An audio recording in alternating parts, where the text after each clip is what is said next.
nos écolos ont du talent. Et oui, on n'en entend plus parler de ça, on avait fait comment t'appelles ça? La route solaire. Oui, c'est pas pour faire cuire des trucs sur la route. Non, on avait dit oh tiens, si on recouvrait les routes de panneaux solaires. Alors, le truc là, c'est que c'était directement intégré dans le bitume. On a dit on va mettre des panneaux solaires intégrés dans le bitume. Qu'est-ce qui peut mal se passer? Je sais pas. Alors que, regarde, t'aurais mis des portiques comme ça, toc toc toc, avec des panneaux solaires au-dessus. Les voitures elles roulent pas dessus, tu vois, donc ça fait pas d'ombre. Et du coup ça capte de l'énergie. Et en plus t'as des kilomètres et des kilomètres et des kilomètres de route comme ça que tu peux mettre des panneaux solaires dessus. En plus ça fait de l'ombre pour les véhicules qui circulent. On circule avec des conditions en été bien plus intéressantes, on crève pas de chaud. Pareil, on peut faire des trucs avec des revêtements, etc. qui réfléchissent la chaleur plutôt que ce bitume qui absorbe la chaleur. Et après notre Sandrine Rousseau qui vient nous dire oh, il fait 60 degrés sur le bitume. Voilà. Et donc c'était une grande idée de notre fameuse et l'inénarrable Ségolène Royal. Oh mais qu'est-ce qui aurait pu mal se passer? La route solaire, l'échec cuisant de Ségolène Royal. Merde alors. Donc c'est ça les panneaux solaires, les fameux qui doivent capter l'énergie solaire sur la route. Donc déjà tu vois qu'elle marche dessus, donc qu'est-ce qui se passe quand tu marches sur une cellule? Eh bien elle ne produit pas. Certes, coupé. Certains projets brillent par leurs ambitions, d'autres s'éteignent dans l'indifférence. La route solaire de Tourouvre au Perche, inaugurée en grande pompe par Ségolène Royal en décembre 2016. On aimerait savoir, Ségolène, ça nous a coûté combien encore cette fantaisie? Combien cette merde nous a coûté, c'est pas cher, c'est français, c'est payé avec l'argent du gouvernement, le gouvernement c'est nous qui le finançons, et derrière on augmente nos impôts, les taxes, etc. Donc on veut savoir, encore cette fantaisie, combien ça nous coûte. Au bout d'un moment, moi je veux bien que vous dépensiez l'argent n'importe comment, mais on veut une transparence derrière. On veut qu'à la fin de l'année, plutôt que faire vos vœux, vous dites voilà, donc ça c'est le bilan, il y a les entrées qui sont là, les sorties qui sont là, on a dépensé dans tel truc, tu vois. Ça serait intelligent.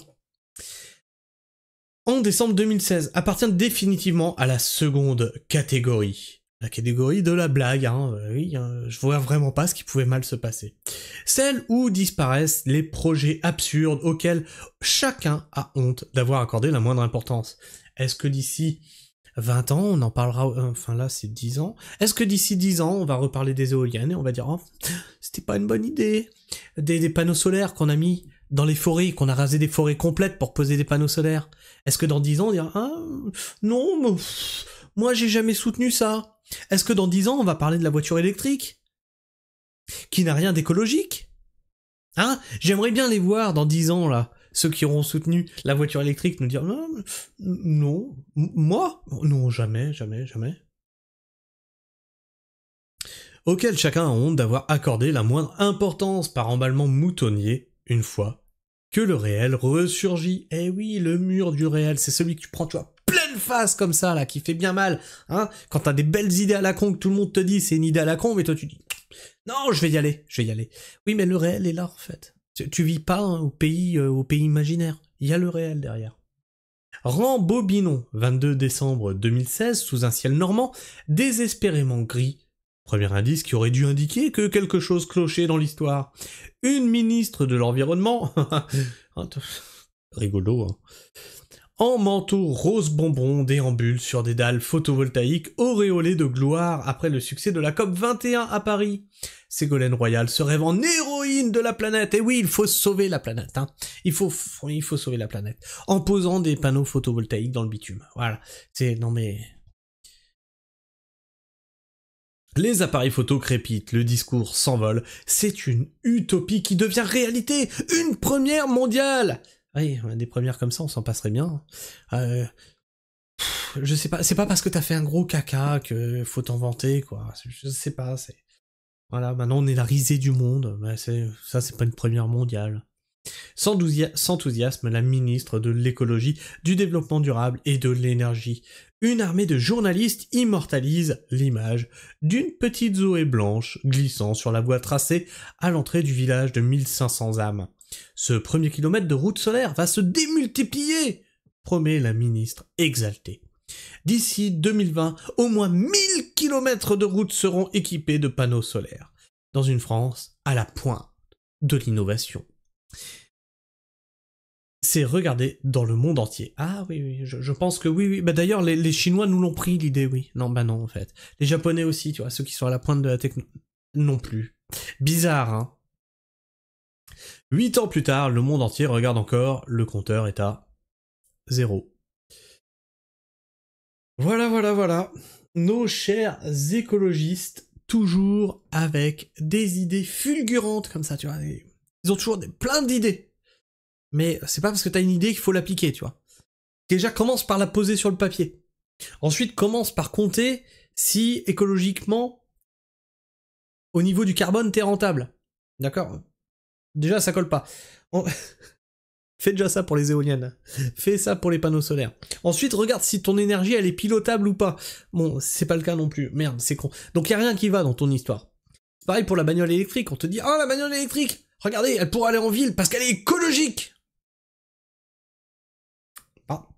Il y a des calculs qui ont été faits, là, dernièrement, j'ai rigolé. Ta vieille voiture, là, tu sais, ta vieille Punto, là, ou ta vieille Clio Bic, je crois que c'était. Bon, elle consomme, en gros, pour sa fabrication, jusqu'à, c'était 150 000 km, je crois qu'il disait, 17 000 kilos de carbone. Ok, c'est énorme. Bon bah c'est pas une Tesla, c'était une voiture équivalente électrique. Pour la fabrication de la batterie, alors oui, ils ont juste pris la batterie, ils sont sympas. C'est le même truc. Pour 8 ans. Attends, parce que c'était sur 150 000 ou 250 000, je sais plus. Et donc la batterie, il faudra la changer tous les 8 ans. Et en fait, pour arriver au même kilométrage que ta Clio, il aura fallu la changer 4 fois. Et la batterie, elle fait déjà 17 000 kilos de carbone à la construction. Ils n'ont pas compté le recyclage non plus. Donc, 17 tonnes de carbone. x 4. Donc en fait, la voiture électrique est déjà 4 fois plus polluante que ta vieille voiture. Mais bon, bah ça c'est pas pris en compte hein, quand tu vas dans les villes, bien sûr. Non, il faut avoir la petite pastille verte là, le petit... Non, faut pas être critère 3, non tu rentres pas. Voilà, on ostracise encore le pauvre, hein. Le pauvre qui a une voiture qu'il a depuis longtemps. Et on a même essayé de faire le contrôle technique qui ne peut plus être passé si ta voiture a plus de 15 ans. Voilà, on essaye vraiment de pousser les gens à racheter des voitures. C'est comme si tout le monde avait les moyens de se racheter des voitures. Non, c'est pas. On les fait durer, on les tire sur la longueur, on fait toutes les réparations qu'il faut parce qu'on n'a pas les moyens de racheter du neuf. Bande d'illuminés là. Enfin bref. Je sais pas ce que vous pensez de tout ça. N'hésitez pas à me partager votre avis et votre opinion dans l'espace commentaire. En débattre entre vous, hein, si le cœur vous en dit, dans le respect mutuel bien entendu. Et si t'es encore là en fin de vidéo, bah alors, l'abonnement, allez, abonne-toi, ça te coûte rien, puis moi ça me fait plaisir. Puis si t'étais déjà abonné, tu vérifies que tu l'es toujours, parce que YouTube fait des petits tours de passe-passe comme ça, et hop, il t'enlève l'abonnement. Puis bah tu peux me laisser le petit like, hein, là, le petit like, alors là, ça me fait plaisir. Et en plus, ça m'encourage à continuer ce que je fais. Sur ce, moi, je vous fais la bise, prenez soin du sol. Et restez pragmatique. Ciao.